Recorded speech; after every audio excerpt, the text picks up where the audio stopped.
Hi, everyone. Welcome back to the Coaching Union podcast.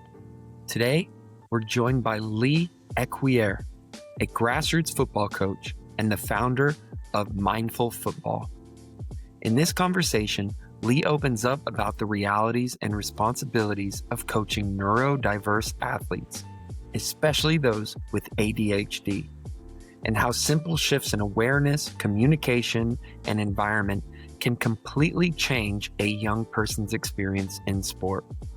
We explore strategies that build trust, reduce overwhelm, and create safety.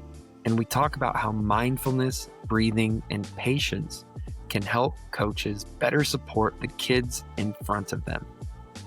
If you're working with neurodiverse athletes, or you want to, this episode is packed with practical insights and powerful reminders of why we coach. And as always, if you're looking for one-to-one mentoring as a coach or an athlete, just reach out at thecoachingunion@gmail.com. Now let's get into episode 18, Coaching the Neurodiverse Athlete with Leigh Ecuyer. Leigh, welcome to the Coaching Union podcast. Hello, thanks for having me. Yeah, it's a pleasure. So we're here today to talk all things grassroots, talk about mindful football. But first, tell us a little bit about yourself. I've been coaching grassroots football for around 10 years, I think. Originally started in about 2014 when my daughter wanted to play football in the UK, and there was very, very little for her to do. And there was a local team that were advertising for girls to play football, which we went along to. And there was one girl, which was her in her age group, and it was loads of older girls. So I started from there, really. I'd played football quite a lot when I was a kid, but also my main sort of background was in judo. I did judo to quite a very high standard when I was sort of young. And I used a lot of those principles that I learned from the really good coaches I coached with in football, which was respect and discipline, but also kindness.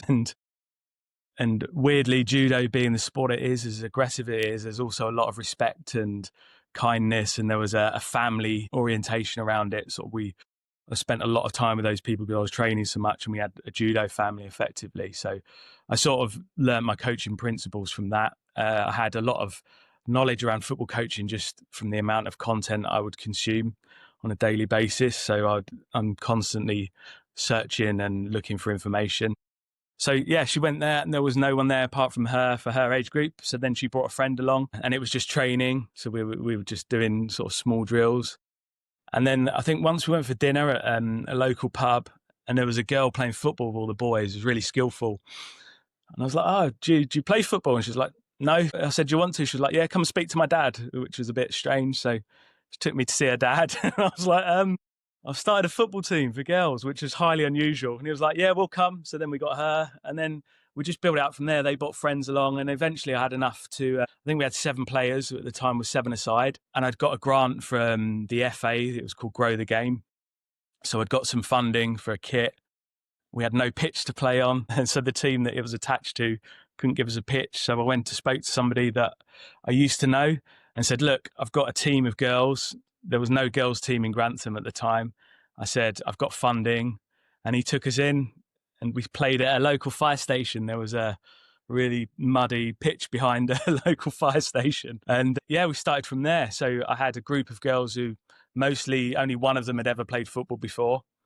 And it was a baptism of fire and very, very difficult. And I was a lot younger than what I am now. But we played in the Nottingham League and we played some really, really good football, and we competed for a lot of the games, which was great. And then I moved from this town back to London. So I gave that up and moved back again. And then my son wanted to play football when he was 5. So I took him to the local club and they said, "We need coaches." I had my level 1. So I put my hand up, and I've been coaching that team now and still. So we started officially playing games at under 6 and now we're into under 11. So I've been doing that alongside many, many other interesting things that I do. So yeah. So a rich background in grassroots football coaching. Talk to me about mindful football. What made you want to develop that? What was the origins of mindful football? Yeah, so I've sort of realised that I've done things differently to the sort of most grassroots coaches, and that in regards to how I speak to the children. Sort of this year really, this last season, I've had feedback from different parents from opposition teams and sort of referees' parents who've been watching the game, sort of feedback on how positive I am with the kids. So that's just the way I've always done it, and I didn't realise it was any different. And then my assistant coach, who's joined us recently, has sort of given me feedback about. So he come in with a sort of the old school way of coaching, and he's quite open about that.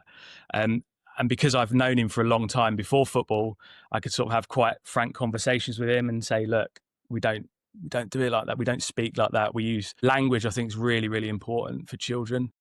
So something that I really, and it's a little thing, but if a kid shoots, it's something that I've always had at football. If somebody shoots and they miss, everyone says unlucky. And I don't know why, I don't like that word, because it'd be things like that. I'd say, just don't say unlucky, like say, oh, nice try. Or just changing these little small, what people think are small things have like a massive impact.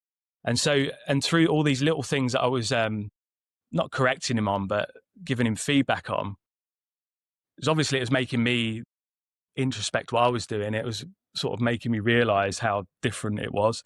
And then he'd go away and sort of research stuff and then come back and go, you know what you said about this guy said it. And so I realized that I've sort of built up a catalogue of knowledge through life, being a dad of 4 from quite a young age, through my judo, through my job, through the work that I do, that I thought maybe I've got something a little bit different. And I'd also started meditating about 2 years ago.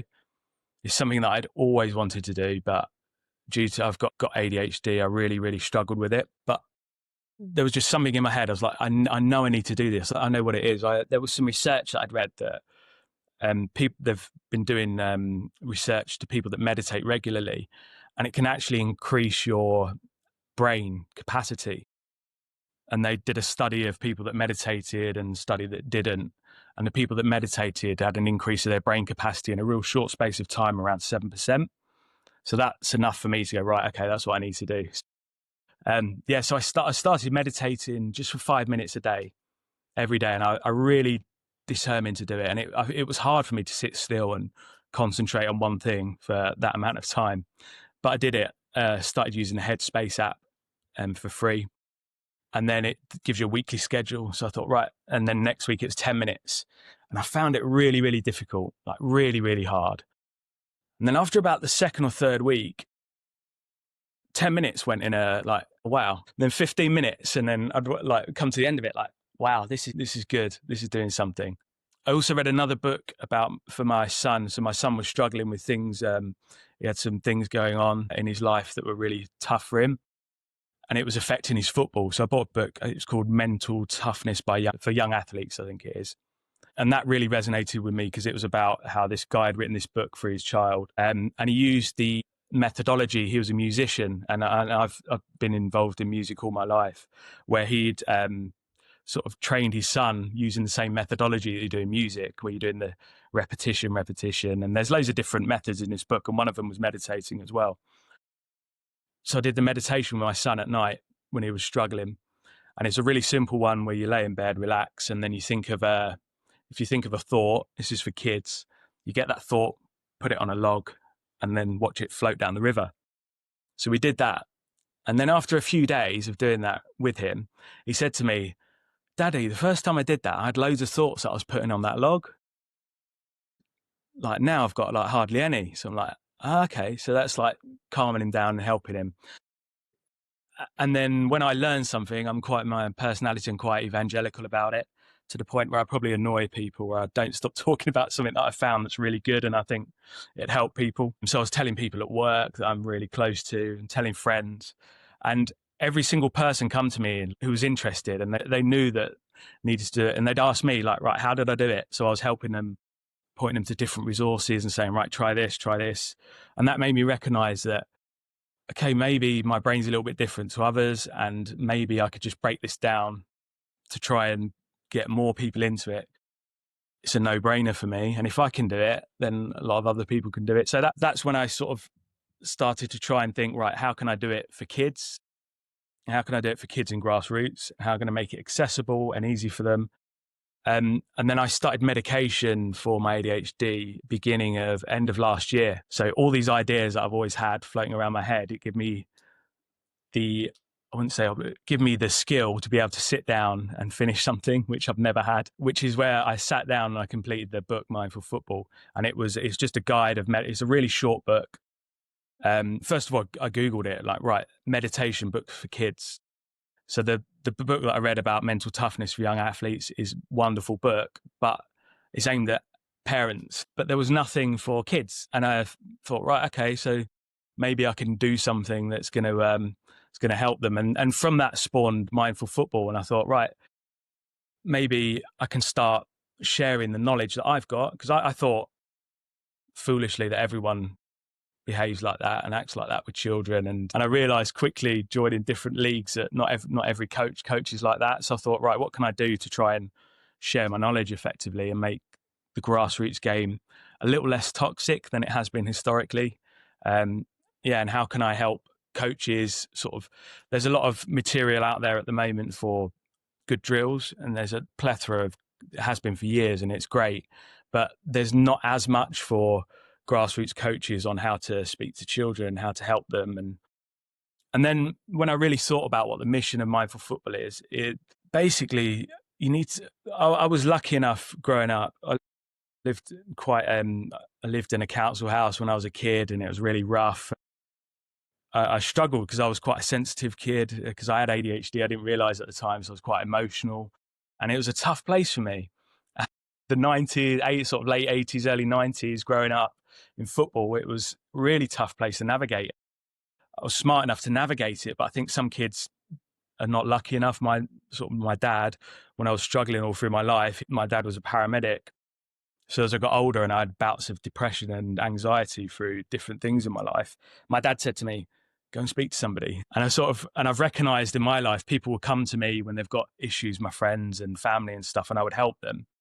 But not everyone's got that. So sort of the main aim for Mindful Football is, yes, I want to help kids in sport and grassroots football, but in this country, there's like an epidemic of young men who are killing themselves. And a lot of it is down to they don't know how to open up. They don't know how to talk. They don't know anything, because men in this country and most countries probably have got put on a brave face and not talk about it. And the outcome of that, the extreme outcome of that, is that some people are doing some really bad things and causing a lot of harm to their families and stuff. So I figured, if I can signpost kids at a young age in the context of football to these ideas, then maybe when they're older, when they're not playing football anymore, or they'll be more open to getting help. And there's a lot of things out there that can help people without having to pay for it as well. So yeah, that was the idea effectively. It's a big idea, but I think it's a good one. It's an important one. On your title or your bio on the Instagram account, it says things: resilience, Yeah. mindfulness, or not. I'm sorry, not mind. Mindset, Yeah. resilience, ADHD tools. What specifically are you seeing? If you want to go and compare back when you were playing football Yeah. in the late 80s, early 90s, what are you seeing in today's kid that makes you what specifically do you see that makes you kind of want to go in this direction and feel like to help? Yeah. So I've got my son who's in the stage of a diagnosis for ADHD. I've also got another one child in my team who's been diagnosed as well. And what I can see is that there's the difficulty with ADHD at a young age is that everyone's different. Everyone's symptoms are different. So my son's symptoms, for example, his emotional regulation, it's really, really hard. And the difficulty is, as a human, when you're seeing it as a dad, it's really difficult, because you think your son's misbehaving or he's being rude to the adult, and I would never allow that. And so there's these really nuanced behaviors that to the outside world, if you don't understand it, look like they're being rude and they're being obnoxious and they're being spoiled. And So it's that sort of giving that education understanding to everyone is that, look, they might do that, but they can't help it. And they can't help it because their brain's wired completely differently. So there's no amount of shouting at that kid and punishing that child for being disrespectful, quite rude, that's going to change that behavior in them because they cannot help it. And it's difficult. It's difficult even as a dad who's got neurodiversity. So here's a difficult situation, right? In my team, I'm very strict around, you don't be rude to the referee. Like, the referee's decision is final. You can't change it. So there is no benefit in you getting mad about it. There's no benefit in you trying to change his mind. Just focus on the next thing, right? So I'm strict on all my kids. Like, if I hear any of them, I'm like, no. But my son, one of the symptoms of ADHD is a strong sense of injustice. So if the referee has made a blatant mistake, which they do because they're humans, he cannot control his emotions around it. And so an example of it, he gets really mad at the referee, starts being rude to the referee, and he can't leave it, and he's consumed by it. And then before I was medicated, that would trigger my sense of injustice against my son, because I've told him that he can't, like, this loop of like, I'm getting, it's like a loop of behaviors. So I figured that I know a lot about it because I've got it, and I research whatever I'm into. I research to the hill. I can't stop.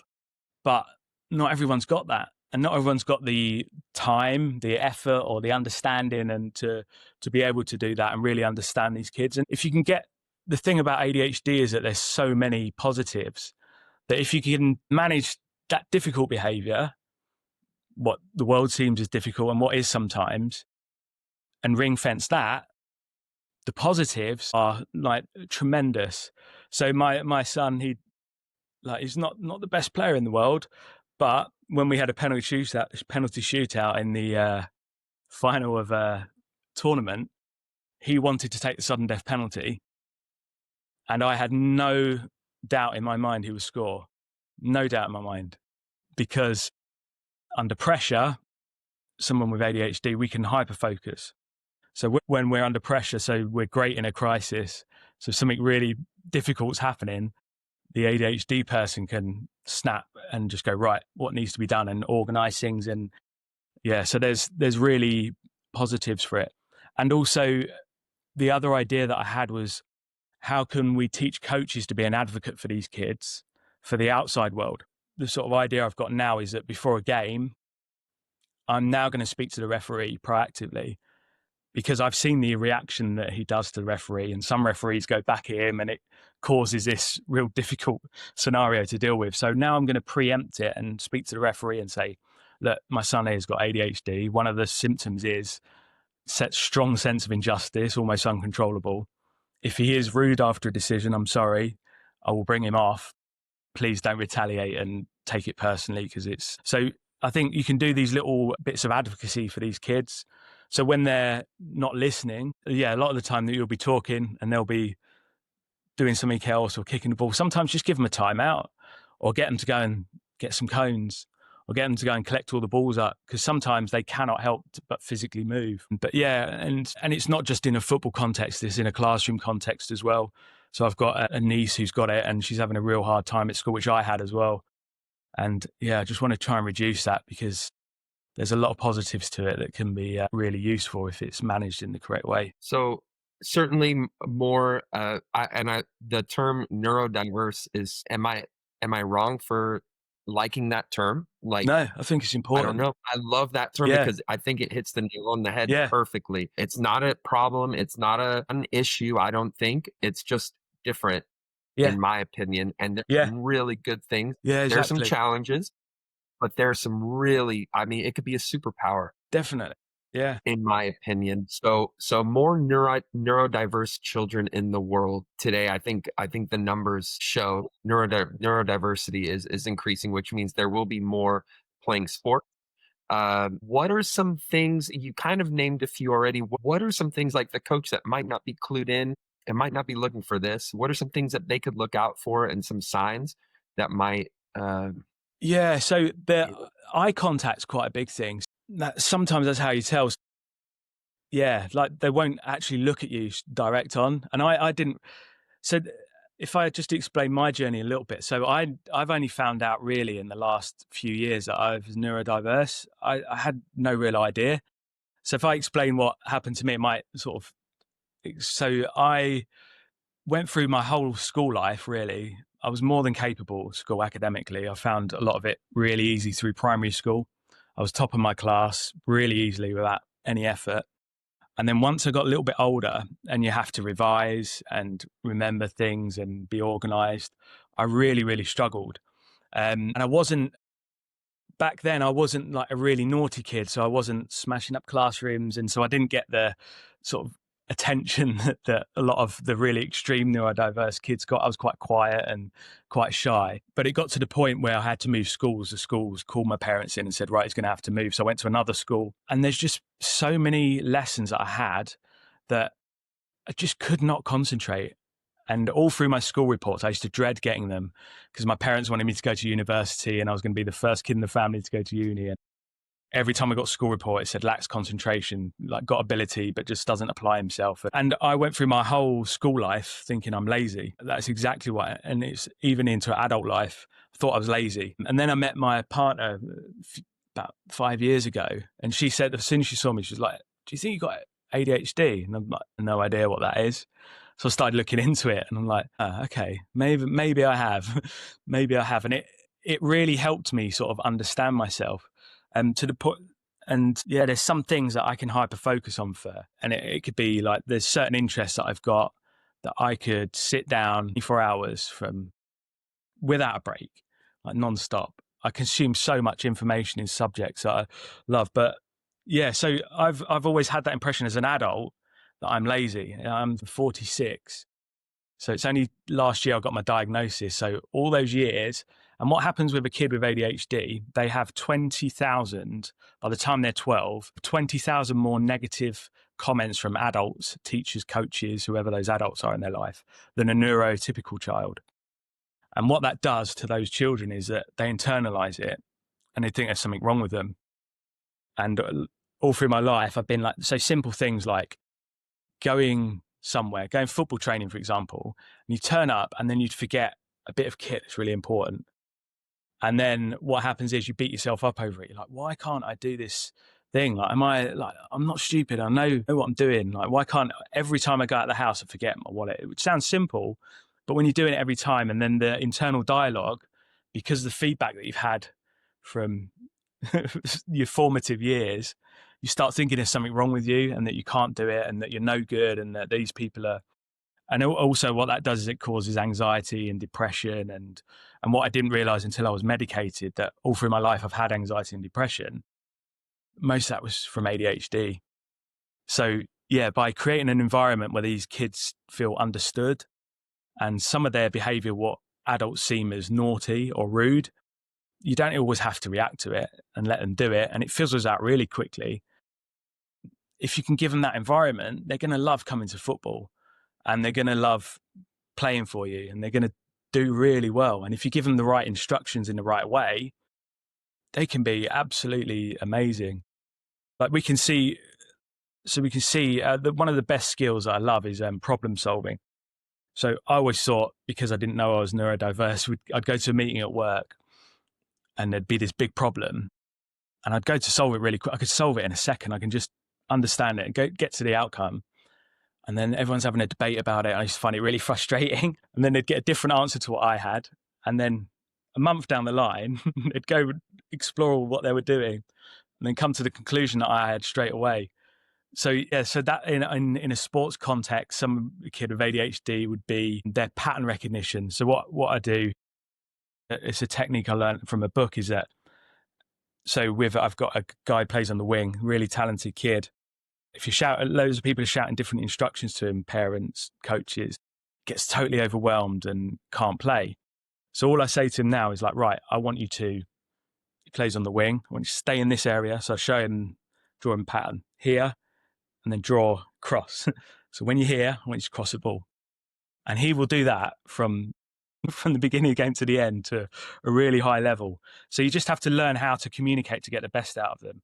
Don't overload them with information. And I've forgotten what the question is, Jonathan. Sorry. No, it was just what. So you kind of answered it going along there, but it was what are some signs or Yeah.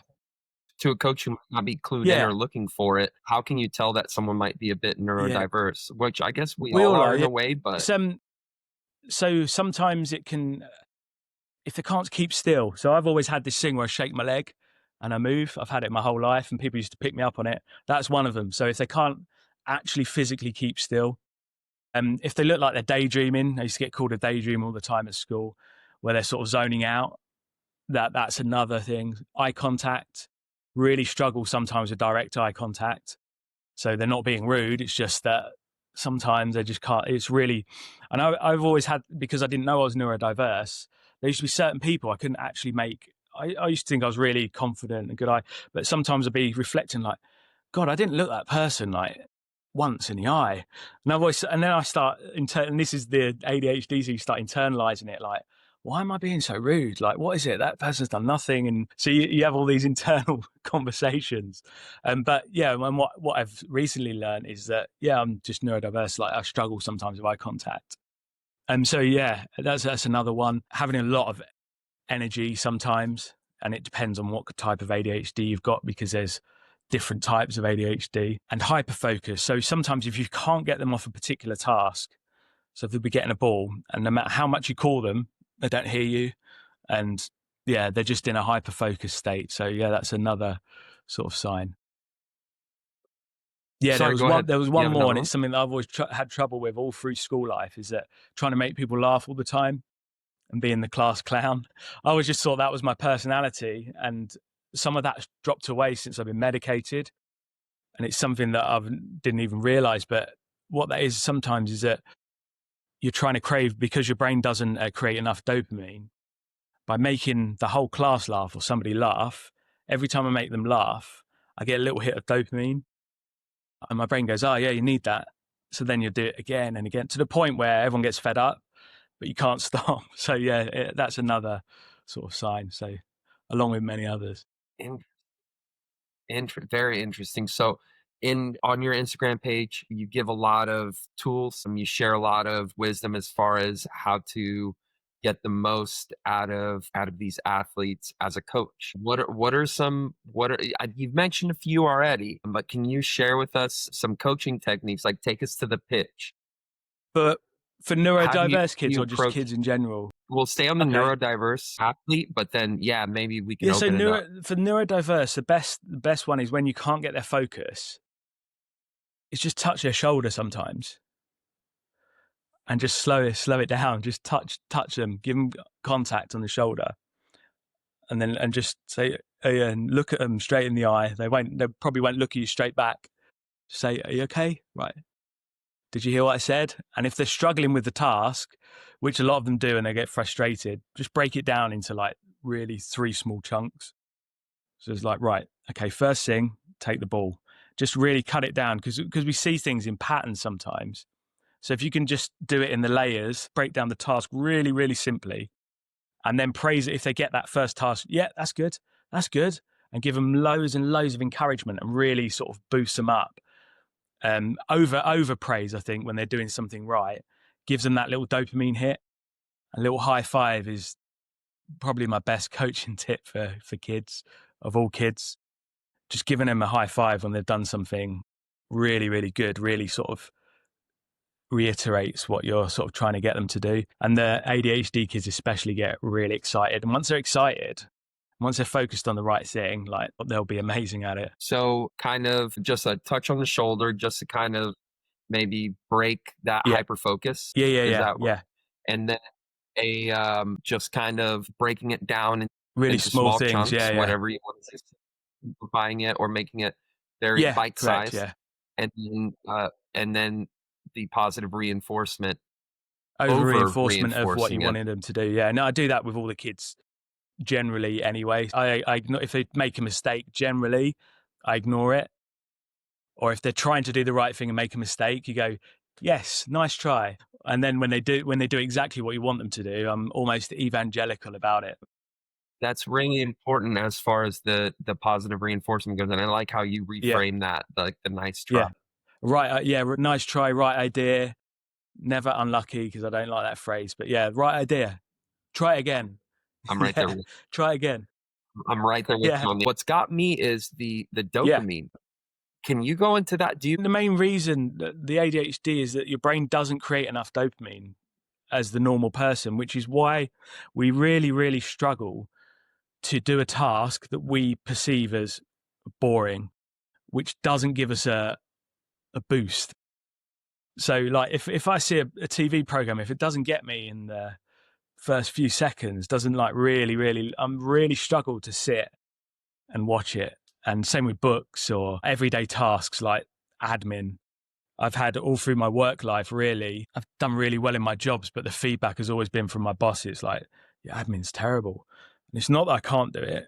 Like, it's physically, I know how to do it, but my brain, it's physically, because it doesn't give me any dopamine unless you sort of, so for example, it'd be, for example, an exam, like you got 2 weeks, 3 weeks to revise.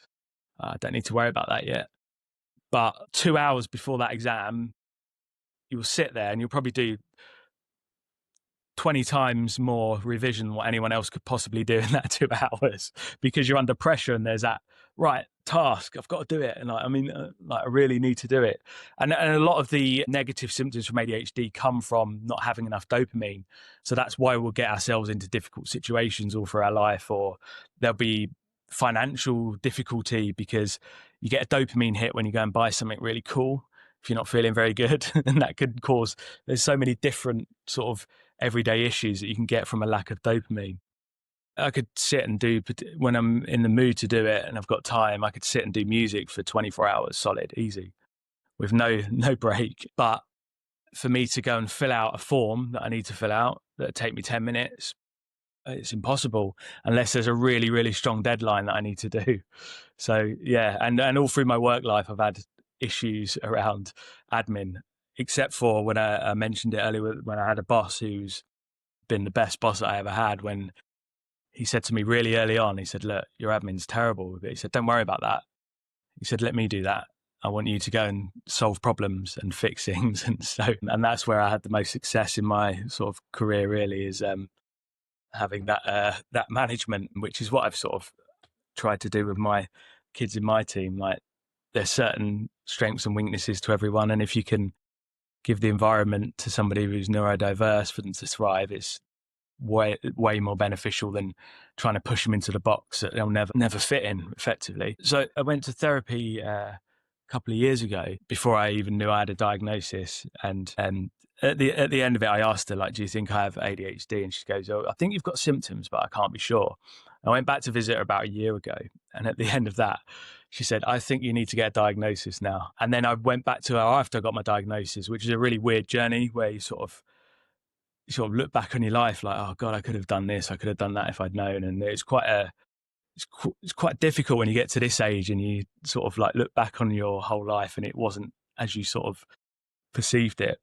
And she said something really important to me. She said, you do realize that the world needs people, neurodiverse people, and that the neurodiverse people are the people that will progress society. They're the ones that come up with the new ideas, and they're the ones who think differently to the general public. And that sort of like really shifted how it sort of made me realize, like, okay, I've always felt like I'm different, but I could never put my finger on it. I didn't know. And I've always taken that as a negative. And I was like, oh no.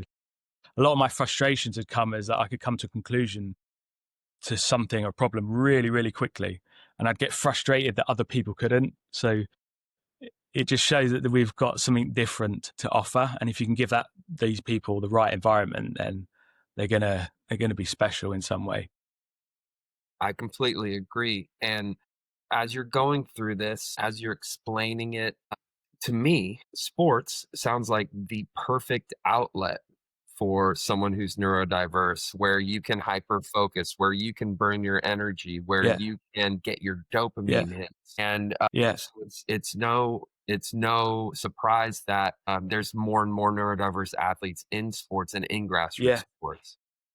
yeah. And if you look in like all through sports, people who are at the top, whatever sport that is, I bet a lot of them are neurodiverse. Some of them know it, some of them don't. But to be able to get to the Olympic standard in something, you have to have that pure focus. And thinking back to it, a lot of when I was doing judo, and I was doing judo a lot, my symptoms are like, I wouldn't look back on those times, like it probably didn't show up as much because I was constantly, we were training sort of 3 or 4 times a week and having competitions at the weekend. And I was probably tired. Like I was getting that dopamine of like learning something new and fighting. Every fight would be completely different and getting that variety. And yeah, so, and having that outlet of, and like when I'm going through periods where I'm not exercising, for example, like if I don't do a particular sport, I really struggle with exercise. I always have to, I can't just go to the gym for no reason. I find that really like my brain just switches off. But if I start playing football again with my friends, or if I'm playing golf, I can train for that more than most, because there's a target at the end of it. So yeah, it's a real, if you can learn to harness that, then it's definitely a strength. I think is it Michael Phelps? I think has been diagnosed with ADHD, and I think maybe you have to have a bit of neurodiversity to be at the top of at that level. I'm not saying I was at the top of it, but you have to have that. No, I think there's some theories floating around. I think there's some people doing really good work. I couldn't name them. I couldn't name them off the top of my head, but I think there's some sports scientists doing some really good work. And I forget who it was. She was on the Sports Psych podcast with Dan Abrams, and Yes, Josephine. I've yes, got a book. Josephine. I've got a book here actually. Josephine Perry, And ADHD in yes, sport. It's excellent. Yeah, that's her. And she talked about how neurodiverse athletes are attracted to sport yeah. because they like the classroom obviously isn't the place for them. And No, not at all. the only place where they could really express themselves is in sports because it's the only outlet for them. Yeah.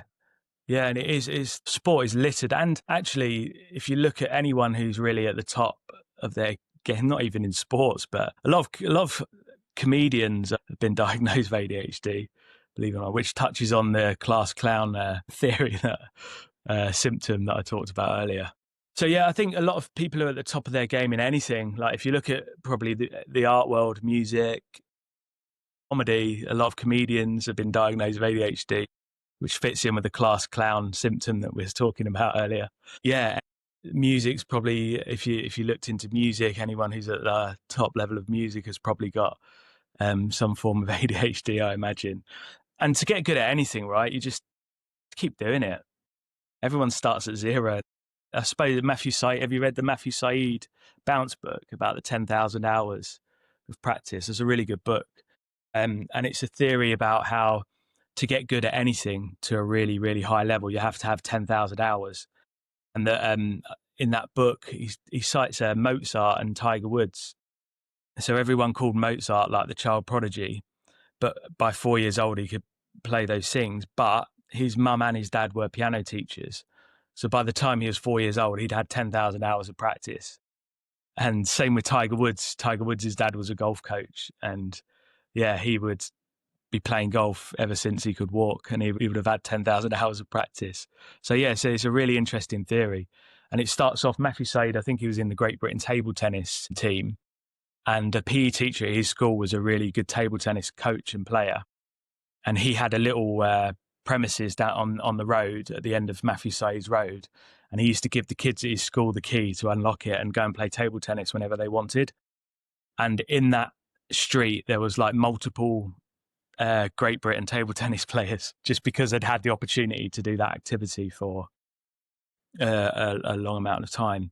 And I sort of use that theory with my son because, I mean, he's quite small for his age and stuff. But what I've been doing about the last year is I make him every morning before school. I just get a ball in the living room, and I've got a little hoop, and I make him step through the hoop, one side, and I'll roll the ball to him about 10, 15 centimeters, and he'll do a really tough pass back into my hands, jump through the hoop, one on his right foot. And I do that over and over, 10 minutes before school every day. And his first touch, now, and the rest of his football is an unbelievable change from when we first started doing it. So yeah, it's like anything. You just need to repeat certain actions over and over again until they become automatic, and you'll get better at it. The neurodiverse athlete has the advantage when it comes to that because of the Yeah, ability to hyper focus, yeah, especially when they're driven and they're getting those dopamine hits from the yeah, training. exactly. So that's Yeah, where it can turn into a superpower. I'm curious, so you've gone through this journey in your life, self-discovery, you've learned these coping mechanisms, you've taught yourself meditation. How do you now, like, I guess zooming out of the neurodiverse athlete and just speaking of your team in general, how do you share some of these lessons that you've learned to incorporate mindful football to everyone? yeah. Okay, so I'll give you an example of when it sort of really hit me. Like I'm onto something here. So Um, I've had my team for a long time. We started off in the local leagues in Grantham. There's like five teams, and we were successful. We won the cup twice in this league, and we decided 2 seasons ago to move to the Nottingham grassroots league called the Young Elizabethan League. Very, very large. I think there's 1,500 teams in total, so really, really big league. Got voted the FA Grassroots League of the Year, and I sort of briefed the parents that, look, this is going to be difficult because we've been used to winning. First season was a real baptism of fire, and we didn't do very well. And we went from Division 3 down to Division 6, so it was really tough. But there was development there. We started the next season in Division 6, and we played friendlies against the Division 6 teams, and we were winning the games. I think it was 12-0, 11-0, like 8-0 really easily in the friendlies. And then we got put in Division 4, and then we lost again. And it was like night and day of how the team was playing. We were dominating the games, but losing a goal, and then we just never got back into it, and things weren't going well. And then we got put in Division 5, and then I looked at myself and thought, what's changing?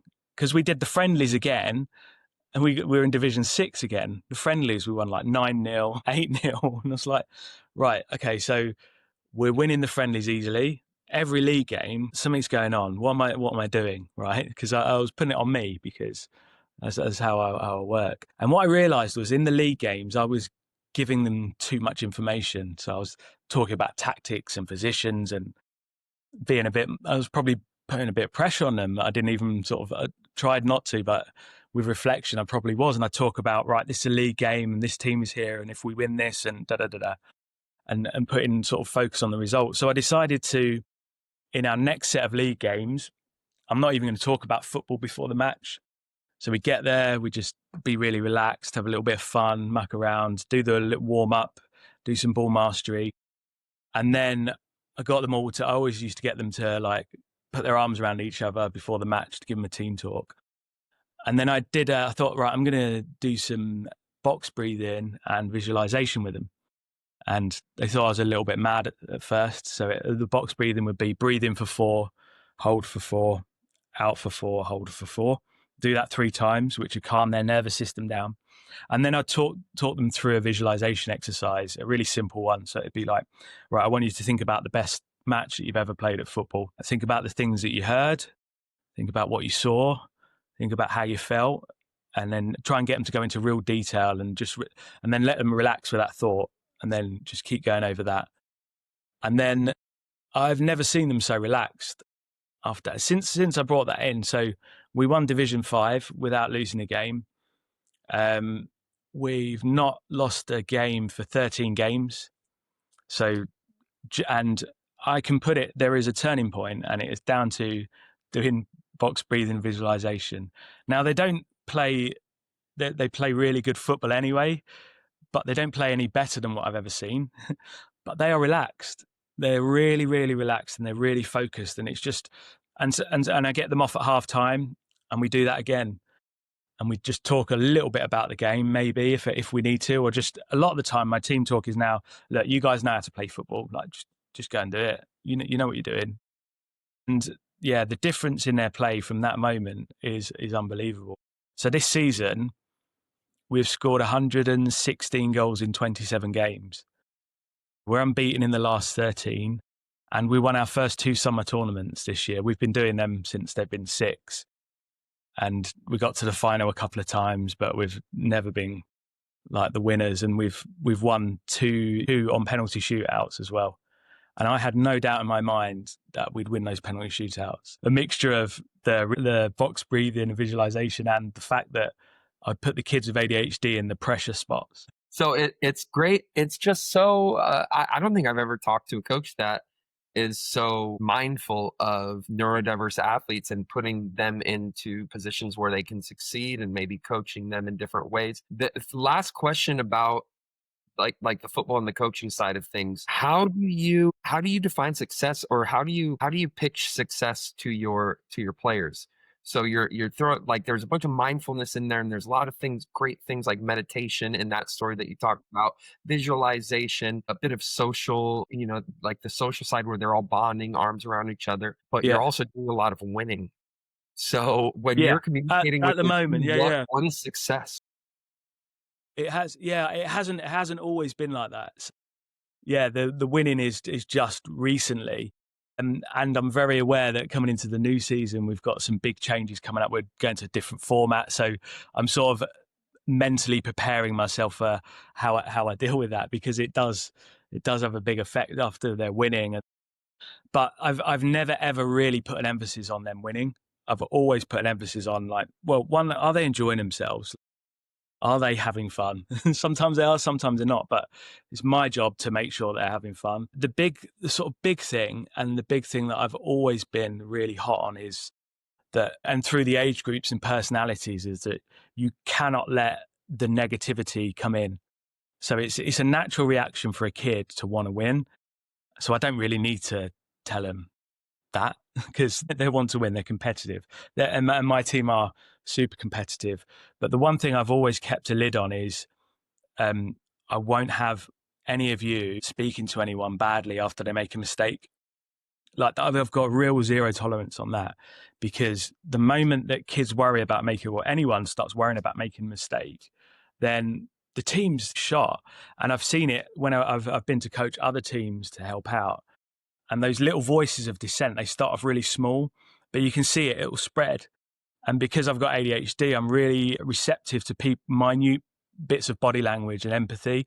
So I can really quickly sniff it out, and I can see it spreading. So if ever I see anything like that, it's like, no, like, and I always say, right, anyone can criticize anyone for making a mistake if you haven't made one ever. So if you've never made one, fine, say what you want. I said, but each one of you at some point I've seen, I'm not going to single anyone out, but you all have. So whenever I'm telling them off in that and that's as bad as I do, the thing is, I'm positive, but sometimes if they're not making an effort and not trying, that's when I will get them and I'll tell them that I'm not impressed and I'm not happy, and I don't expect them to come here and not make an effort. Or if they're talking to each other badly or criticizing each other, which does happen. And that's an ongoing process. So if we start losing games, I know that dissent will creep in because they're kids, and it's my job to nip that in the bud. And if you can keep on top of that and keep them encouraging each other and creating that environment, they will develop. And yeah, and it's just a case of when they don't lose, when they lose, which will happen. I always question them, like, why did we lose? So a lot of my coaching is getting them to answer the questions, because then I find that you find that then they become the owner of what's going on, and it makes their brain think differently. So yeah, I am expecting it to happen, but it's my job to. And something else I do, if we ever lose and they will come off really upset, I get them all and try and build them up. And then we talk about what went wrong. So I get them to talk about it, not me. And then we talk about, right, what can we do better next time? And then before they go, even if they're really sad, sometimes they've cried and stuff, they were not allowed to go until they give me a high five, which is a mandatory thing when they get there and when they leave. But I force them to smile at me. Mm. So I'm like, right, you're not going, like, you cannot go until I see a smile on your face. And it's forced, and they don't want to do it, but they do it. And I'm like, yes, yeah, I suppose that's all you can do, because no one likes losing, but you have to The I other, found that forced smile. I think someone's done it on me recently. I yeah, forget who it was. I still play baseball. I think it was my manager maybe. But yeah, it's like when you have that relationship and yeah. you look up and you're like, I really don't want to smile right Don't want now. to do it. And then like that relationship's there and Yeah, it's like, all right, like you you got got to. Yeah, me. it's false. You know you don't want to, and I know it's false, but But it yeah, always crosses the threshold for some reason or exactly. breaks down that barrier. Yeah, I, yeah, I yeah. find it to be a really effective practice. There was a really there's a good book by Pep Linders that he wrote about Liverpool's Premier League winning season.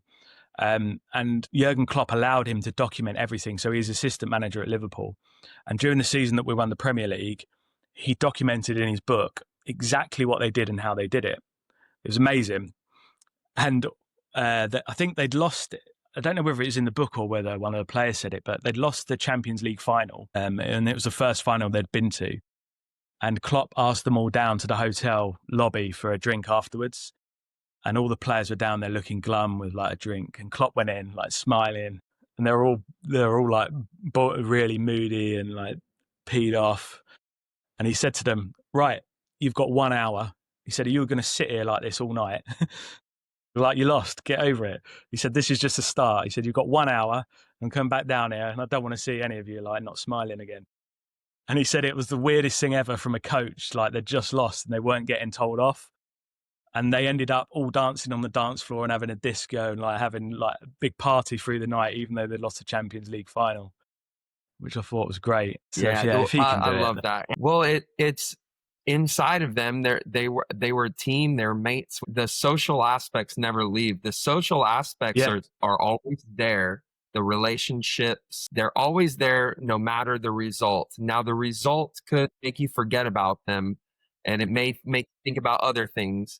But you just got to like dig through it, whether it's like your yeah, performance or whatever. You just got to dig exactly. through it, and eventually that relationship, that friendship, that ability to just will cut loose with your mates Yeah, and yeah, dance on the yeah, bar or whatever, it'll exactly. be there. It'll be there. It didn't go anywhere. Yeah, yeah, yeah. I can hear. Yeah, yeah. And the other thing, the reason I teach kids this is that, do you know, and sport is, everyone says it's a metaphor for life, right? Sometimes you're going to lose. Like no one's going to go through their whole life winning everything. So, and when you lose, like you got to keep going. Like you have to. You've got no choice. And it's something I've taught my kids all through their life, and I'm trying to teach the kids that I coach as well. Like life isn't fair. Like life is difficult. Life is tough, and you got to get through it. You got to keep going, because you see the people who don't, and it doesn't end well for them. The ones that unfortunately can't get through it and haven't got the resilience and stuff. And yeah, it's up to you as a coach to teach kids resilience. And it's whether it's football, they can use it through their life. You just don't. And that's something I've always said. Even if we're losing by a big margin, my shout to them is like, do not give up. Like, do not give up until the end. So yeah. Love that. Great message. Great conversation, Lee. This has been incredible. You're the first person that's ever brought up these issues in this kind of way. I wouldn't even say issues. How can I frame it? Subjects. These subjects and Yeah. this kind of way of thinking that a coach, it should be there. How to approach neurodiverse athletes and how to coach through a mindful and holistic lens. It's been great. We always end the Coaching Union podcast with a lightning round. I stole the idea from Eric Cressy, who's a baseball podcaster. So I always shout him out every episode. Thank you, Eric Cressy. 3 questions. First one is always a book that you would recommend for every coach. I recommended it earlier. It was ADHD in Sport by, I've got it here. Let me look at, so I get the name correct. Dr. Josephine Perry. Excellent book. And I've mentioned the other one as well. I'll give you 2 because this is really good. And I think parents should read this one. It's called Mental Toughness for Young Athletes. It's by Moses and Troy Horn. It's available on Amazon as well. And that goes through different techniques of visualization, meditation, and goes into some of the studies around visualization and stuff. So yeah, really good book. Really helpful. Very nice. Two good ones that are important, especially if you're coaching grassroots sports. Second one, I am curious to know who you've drawn inspiration from. So you have a judo background Yeah, and you grew up playing and eventually going into coaching football. yeah. Who do you draw inspiration from as far as coaches or players go? So probably from my judo coaches. So I had several judo coaches back in the 90s that I was absolutely terrified of when I first started. They were really scary to me. I was quite young. But what happened once I got to know them was that they wouldn't tolerate any mucking around. Like you couldn't take the pee with them. You wouldn't take any liberties with them. But what I got to learn once you got to know them is that they were really kind and they really cared about you. And the sort of some of the phrases that they used to refer us to us as little kids, like little cherubs and stuff like that. I use with my kids, and I use that with my kids that I coach as well. Like giving the kids, and it used to make you feel really like I didn't even know what it meant when I first had to ask my dad, but like we're little angels. And back then, it was really unusual to be spoken to like that by an adult because the 90s was a very different world to what it is now. Especially in a mixed martial arts environment, you would Exactly. Yeah. Yeah. And we were fighting people and we were going around the country. For the small town that we lived in, we were like a really, really strong judo club. We had several athletes who fought for Great Britain who were older than me. And me and my peers, I was East Anglia champion 3 years in a row. We got to the national finals. So yeah, we were really, really strong judo club for a small town, and a lot of it was down to the coaches, definitely, and the sort of community that they built, and that's the thing in sports, right? And everyone knows this who does sports. Like no matter where you go. So I moved to London for a couple of years away from my town where I was living. And the first thing I did, I just went and joined a jiu-jitsu gym because like I didn't know anyone. You just no matter where you go, and I play golf now. I've got like people that I know through playing golf. I've got people that I know through coaching, people that I know through playing football. So no matter where you go in the world, like with sports, you'll always have this community. And I know it's another tangent I went off there, but never mind. No, that's all right. It's important. It's um, the social aspect, I think, underpins everything. And not necessarily like having mates to go have a beer with on a Saturday, but having people who are they're your people. They're your people. They Yeah, enjoy the same thing you do. They have the same drive as you. They have the same weekly schedule as you. They're just your, and it's that underpins everything, I think. And yeah, definitely. it's tough sometimes when that's not there. Uh, you know, to I'm sure in judo you weren't able to get to that certain level where you were at the East Anglia champion unless you had those Yeah, teammates around you and that support system, those people exactly. pushing Yeah, you. Yeah, yeah, I think it's the bottom of the pyramid. I'm still trying to figure it out myself, but the social has to be there, and then the psychological, physical, tact yeah. can kind of layer on it. Yeah, But definitely. And it won't, you've seen it in teams, like if there's, and I notice it with the different relationships, and they're not always great, but you've got to manage. I think you have to manage that more than anything. And I'm probably not the greatest tactician in the world, but I'm really, really focused on like making sure everyone's all right. And the rest takes care of itself, doesn't it? Like it's, yeah, that's half the battle, man. That's yeah, half the battle. Because usually I think, well, we're really going to go off on a tangent. yeah, yeah, good. Yeah, I think we as coaches, especially grassroots, we sell the kids that we coach short of being able to solve their own problems on the exactly. Yeah, field. exactly. So we want to solve their problems as Yeah, yeah, coaches. I'm the coach. Let me solve this. Let me solve that. yeah, Well, they could have probably figured it out if you yeah. just created a good environment for Just them to keep, be able to yeah. think. That's it. Yeah, just keep putting him in that. The thing that I've done for a long, long time is as soon as the kids get there, we have 4 mini goals, 2 pitches, three game, and I don't say anything.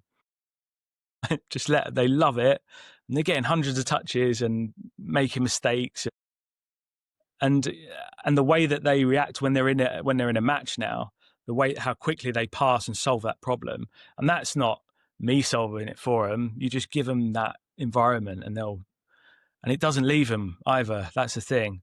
Like, you could coach like a particular pattern of play over and over again and they'd get it. But what about if they go to a team and they don't do that pattern of play? Or sports changes every single second. Yeah. You have to just keep exposing them to the different issues and let them solve them themselves. I'm the same with my children, eldest children. Once they get to the idea for me as a parent is that you equip them with the tools that they can just be all right on their own eventually, because they can't be there forever. That's it, man. That's it. I love it. Final question, Leigh. Final question. So, Liverpool supporter, you've mentioned Liverpool previously. What's the greatest moment as a Liverpool supporter you've ever had? Oh, that's a tough one. That's the final question of the lightning round. Yeah, the greatest moment's got to be the Champions League comeback in Milan. So I went to my I just had I had a baby at the time, and I went to my mum and dad's house to watch it, and they lived quite a long way because I've moved to a different town. And it was a big occasion. My mum was watching it. She's not really into football, and went 3-0 down at half time. And the thing I love about Liverpool is just the way that no matter what's happening, the crowd are behind them, and the ethos and the culture that I absolutely love. And the crowd was singing "You'll Never Walk Alone" at half time. And my mum said she doesn't know anything about football. She was like, "Oh, that's it then." And I said to her, no one believes me when I said this. I was like, "No," I said, "we're coming back from this. I'm going to come back and win on a penalty shootout." Because I don't know why, I just had no doubt in my mind, and that happened. So that's probably the greatest moment there that I've seen. Not live, but yeah. Good one. I only started following football when I moved out here in 2019. So I'm new to it, but I think I'm well in now. Yeah. Funny enough, I was in college, I was in university, and I woke up, may or may not have been hungover that morning. It was like 10 in the morning and that match was on. And I Yeah. ended up watching. I still I like soccer. I like soccer. I'd watch it in the World Cup, and it was Champions League Yeah. final on ESPN. It was 10 in the morning. Nothing Yeah. else was on, and I watched it. And yeah, I'll never forget Wow. that moment. I'll never Give forget me it. So yeah, goosebumps now. that one in Greece winning the Euros around the same Oh time. wow, yeah. And I think the same thing happened. I might have woken up hungover on a Monday Yeah. morning. I And forgot about that. Flipping heck. yeah, yeah. It was around the same time, but the same thing Yeah. happened. Like, I was in uni, nothing else was on. I wasn't in class. I wasn't going to class. So Yeah. I sat around and watched soccer in the morning. Yeah. And It was mad when they won that. Who was their coach? I'm trying to remember who their coach was that time. I couldn't believe that Euros when they won. I'm just developing an article actually, or like a post, a carousel around the cost of coaching in different countries, right? And I'm doing some research into it at the moment. In the UK, to become a pro licensed coach, to coach at the pro level, top level, to go through all the steps. So it'd be like level 1, UEFA C, B, A, pro license, costs nearly £19,000. And I'm working it out as a percentage of the UK average income, works out around 40 to 50% of your yearly salary to become. And in Iceland, I think it's 0 or like really, really low. And Iceland have overachieved in all the European championships compared to all the other. They've been very, very successful. They knocked England out once as well. And the next, Germany, it's really, really cheap. I think it's about £500. And Spain is really cheap as well. So Spain have one pro license coach every 500 people in the country. And England has one to like 10,000 because we're all sort of priced out of it. So yeah. well, and Another, you have to be it's a selection at that point. It's yeah. almost like a conundrum. You have to be in the pro game. Yeah, you have to be in the pro game, like, to be able to afford it. Yeah. yeah. That's why it's So all ex-pros who are getting the sort of the jobs in the, like Wayne Rooney, Gerrard, Lampard. They're the guys that can afford these courses.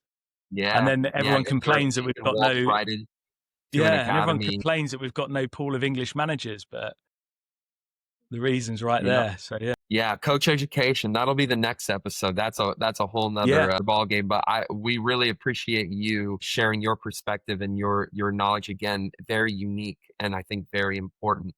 Where can people find you if they're interested? Yeah. So I've got a website, mindfulfootball.uk. I'm currently going to update it to be more of a signposting site to a lot of the free resources that are on YouTube. So I'm going to do a parent section, coaches section, and a player section where they're going to be able to click in, and I'm going to embed all the YouTube videos that I watch with meditation, visualization, football coaching, and stuff like that. So yeah, but they can go to there, and also on Instagram, it's at mindful_football UK. Very nicely. Thank you so much. I appreciate the time. No, thank you. Great conversation. Yeah, I really enjoyed it. Thanks, Jonathan. Cheers. All right. Take care. All right.